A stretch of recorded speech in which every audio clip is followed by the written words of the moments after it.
नमस्कार शेतकरी मित्रांनो, महाराष्ट्र राज्यातील बेरोजगारांसाठी अत्यंत महत्त्वाची अशी माहिती आलेली आहे। शेतकरी मित्रांनो, इथे बघू शकता, नमो महारोजगार मेळावे आयोजित करणार, 2 लाख रोजगार, स्वयंरोजगार निर्माण करणार। शेतकरी मित्रांनो, 2 ते 3 दिवसांपूर्वी महाराष्ट्र राज्य मंत्रिमंडळाची एक महत्त्वाची अशी बैठक पार पडली आणि या बैठकीमध्ये अनेक असे महत्त्वाचे निर्णय घेण्यात आलेले आहेत।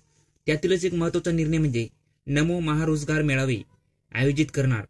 म्हणजे शेतकरी मित्रांनो, नमो महारोजगार मेळावा हे आयोजित करणार, 2 लाख रोजगार निर्माण करणार। म्हणजे शेतकरी मित्रांनो, 2 लाख तरुणांना, 2 लाख बेरोजगारांना या योजनेचा, या संधीचा फायदा मिळणार आहे। तर शेतकरी मित्रांनो, माहिती काय आहे ते अगदी सविस्तरपणे पाहूया। त्याआधी तुम्ही जर का आपल्या चॅनलवरती नवीन आला असाल तर चॅनल सबस्क्राईब करून ठेवा आणि बेल नोटिफिकेशन ऑन करा, जेणेकरून असेच आणखी नवनवीन व्हिडिओ हे आपल्यापर्यंत येत जातील।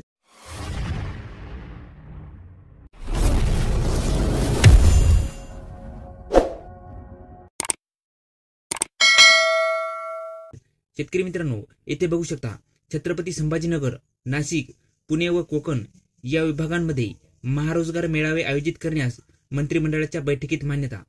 नागपूर येथे प्रथमच राज्यस्तरीय महारोजगार मेळाव्याला मिळालेला प्रतिसाद लक्षात घेऊन प्रत्येकी महसूल विभागात एक याप्रमाणे 6 नमो महारोजगार मेळावे आयोजित करण्याचा निर्णय। या मेळाव्यामार्फत राज्यातील किमान 2 लाख उमेदवारांना रोजगार व स्वयंरोजगार उपलब्ध करून देण्यात येणार। या मेळाव्यांसाठी प्रति मेळावा 5 कोटी याप्रमाणे 30 कोटी रुपयांचा निधी उपलब्ध करून देण्यात येणार आहे। तर शेतकरी मित्रांनो, महाराष्ट्र राज्यातील बेरोजगारांसाठी अत्यंत महत्त्वाची अशी माहिती आहे। तर शेतकरी मित्रांनो, हा व्हिडिओ आवडला असेल तर चॅनल सबस्क्राईब करून ठेवा। धन्यवाद शेतकरी मित्रांनो। जय हिंद, जय महाराष्ट्र।